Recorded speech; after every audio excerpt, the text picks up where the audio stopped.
Hi everyone, my name is Lisa and primarily I'm an industrial designer, but in the very beginning of my career I started as a bag designer and I never really stopped. So in this video I'm gonna share my design approach and philosophy that I apply to the design of fashion accessories.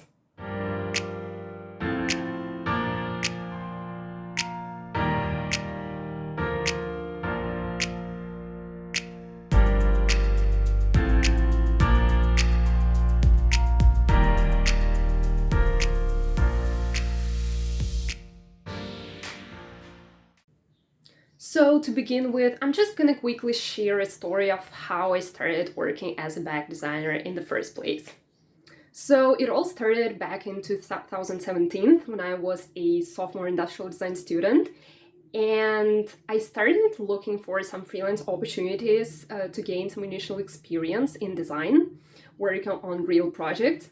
And I started using freelance websites, and I was also very active on social media, on Instagram in particular. I was showing my design process here and there. And at some point, I started getting lots of bag design inquiries, which was initially very surprising to me because back then I was studying industrial design, not a fashion degree. But there was a very particular reason why those clients would choose me over like a real fashion designer. So they all would look for someone who would not only design a nice looking bag, but who would also be able to implement functional approach into the design of fashion accessories, which the fashion industry often lacks. So one of the clients who was looking for this particular approach was a German fashion accessories brand called Mill Berlin. At the time that I joined the brand, I was responsible for developing the whole brand's DNA from scratch. So functionality and usability have become my primary focus. And speaking of my design process, the first thing I would always start any of my project is a research. That would include competitors analysis, target audience needs and preferences research, and if possible, user interviews. Mill is a very inclusive brand that celebrates diversity of the modern society, which affected the design both from the functional and aesthetic sides. The next step is slightly controversial for me as someone coming from the industrial design field. In industrial design, we were told to stay away from the current trends when we are designing the visual aesthetic aspects of our products in order to create some more long-lasting and even timeless solutions, if you will. But in accessories design, it's not necessarily like this. So if you're designing for a particular season and you know that this bag or any other piece of accessory will be sold only during that season, then it totally makes sense to follow the current trends in order to bring this brand more sales. But when I worked for Mill Berlin as well as any other sport brand, we would design bags that would be in stores for many years. So aesthetic-wise, we were leaning towards the solutions that would fit multiple looks, that would also be suitable for multiple occasions and would not limit the users in the sense of the use case. So aesthetic-wise, our main goal would always be create a very simple yet minimalist solution that would still be very innovative, mainly in the function, from the functional side, but the whole aesthetic would always be targeting multiple situations in which this particular product can be used. This was our very first bag that was launched by the brand, which has classical silhouette and it can be carried on a wrist, as a waist bag, and in a crossbody mode.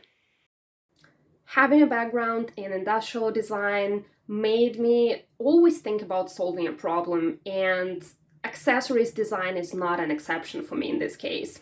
Depending on the particular project, a bag can solve a whole bunch of different problems, but one problem that absolutely any bag design project has is space organization.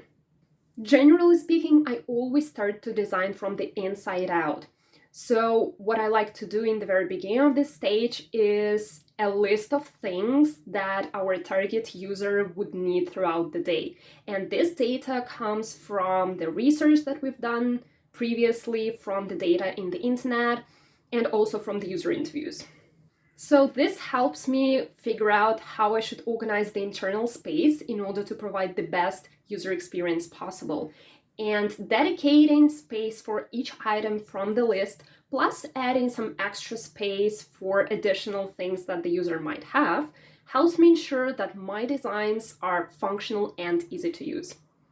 This sketch, I believe, is from 2018, and this is the final product.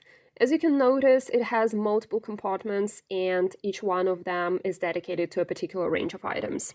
For the next project, we noticed that in our daily life, our phones often get in contact with different sharp items inside the bag, such as keys, coins, and accessories, which may scratch both the screen and the camera of the phone. So the central element of the new bag was a phone slot, which let us divide the phone from the rest of the bag and protect it from all of the sides. Plus, the central location of this slot made it very easy and intuitive for the user to find the phone in the bag without even looking inside, which is extremely convenient if you're on the go. Once the functionality is defined, I then start brainstorming on all of the possible ideas of how these functional elements can be put together into aesthetically pleasing design. Once I have a variety of external design ideas, I then present them to a client so together we can choose the most successful idea to proceed further with.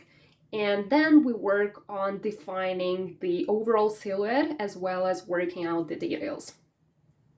When we have the final design in sketches, we then move to the tech pack part of the work. And at that stage, it's extremely important to accurately calculate all of the sizes, find the hardware references, etc. Actually, this part of the work could have been much easier for me if I had this book earlier in my career. It's actually not sponsored, I just genuinely like this book, which I found recently. It has so much useful information about bag design process, including all possible types of bags designed throughout the history, how they are called, also different hardware types, dimensions, etc. So this is a very helpful resource for somebody who is starting in bag design, just in case you might be interested. Two important things to mention here at this stage. First, most of the time, I'm not asked to do the patterns. So as a designer, I'm only responsible for the whole concept development, but the patterns are usually done by a technician from the manufacturer's side. Sometimes I did patterns, but it was like one time out of 10.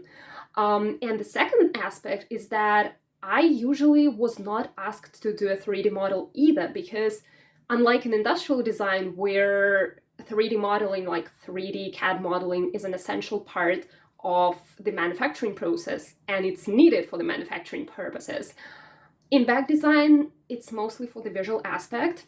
So the 3D model can be used in advertising, in pre-orders or something like that, but not necessarily for the particular manufacturing side. So yeah, but at the same time, I think that for a better visualization, it's good to have either a 3D model or a 3D render, which can be produced by AI technologies, which I'm currently very actively using in my design process, but it wasn't available back then when I started as a bag designer. So once we are done with the technical package, we defined all of the possible details and dimensions, we would send that over to the manufacturers so they can produce the first prototype for us to test. And in this case, we would usually test two aspects. The first one is the functionality of the bag, the sizes, the dimensions, how they fit all of the items that we planned them to fit. And the second thing is materials. As I worked remotely, I can't physically test the prototypes, and this is actually what I absolutely hate about the remote work, because I really want to have that hands-on experience and test everything myself. But like in this age, in this time, I guess it's not a problem at all, because My clients would usually test the prototypes themselves and also on the users, with the users, better say, and they would film all of the process and give their comments to me. They would send this video to me, and I would understand what's needed to be adjusted. Once we apply all of the changes, we would request the second prototype, and this process repeats until we are done with the final solution. Once we received the prototype for this bag and tested it, turned out the functionality was in place, while this particular leather material did not look as premium as we wanted. So multiple materials were tested afterwards until we found the one that looked premium and was also eco-friendly, which is one of the core values of the brand. We once designed a bag that was functional, but it was way too small to produce in leather, which by that time have already become a signature material of the brand. So unfortunately, it was decided to cancel that project due to the technical constraints. So many concepts that we created throughout the years had the same destiny, and here are just some of them. But getting back to the process. When the final product is ready to be launched, it comes to the physical stores and becomes available for online purchases on the website. Miele as a brand also presented the bags on multiple fashion weeks in Berlin and London so far. I will leave the links to the full shows down below in the description in case you want to check them out. So generally speaking, that's all what I wanted to share about my bag design process. If you have any questions, suggestions, or whatever, please leave them all in the comments below and I will respond to you there. Thanks for watching, and I will see you in the next video.